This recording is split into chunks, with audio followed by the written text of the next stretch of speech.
এক্সারসাইজটা আবার শুরু করলাম, কারণ আমি কারো স্ত্রী, আমি কারো মা, আর আমার যত্নটা আমাকেই নিতে হবে, যার জন্য আবার নতুন করে শুরু করলাম এক্সারসাইজ। দুপুরবেলায় মা রান্না করেছিল করলা আলুর চচ্চড়ি, ফুলুরি টকা দিয়ে ঝোল, সাথে মাটন আর স্যালাড।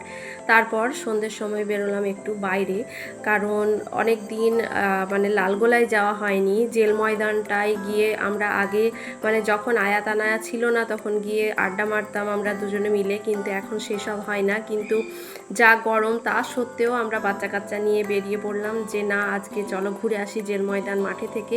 তারপর সেখানে যেসব স্ন্যাক্সগুলো কিনতে পাওয়া যায় সেই সবগুলো কিনে আমরা একটু বসে, গরমও পড়ছিল প্রচুর, কিন্তু তার মধ্যেই বসে খেয়ে খাওয়া দাওয়া করে একটু টাইম পাস করে তারপর লালগোলা বাস স্ট্যান্ডে একটা নতুন চুড়িদারের শোরুম করেছে, তো সেইখানে গিয়ে একটু ঢুকে আসলাম। প্রোডাক্টগুলো ছিল মোটামুটি, মানে আমার ওই ওকে ওকে টাইপস লেগেছে, মানে কোয়ালিটিগুলো না খুব একেবারে যে হাই ফাই ছিল সেরম নয়।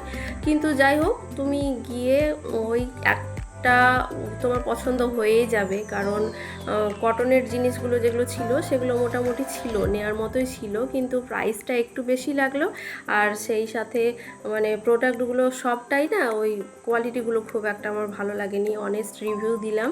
আর আয়াত আনায়া দেখছো কত মজা করছে, মানে ওরা যেখানে ইচ্ছা সেখানে শুধু একটু ঘুরতে পেলেই হলো, একেবারে রীতিমতো এত এনজয় করে। সেই সাথে খেলাম আইসক্রিম, তারপরে সবাই মিলে ফিরলাম বাড়িতে।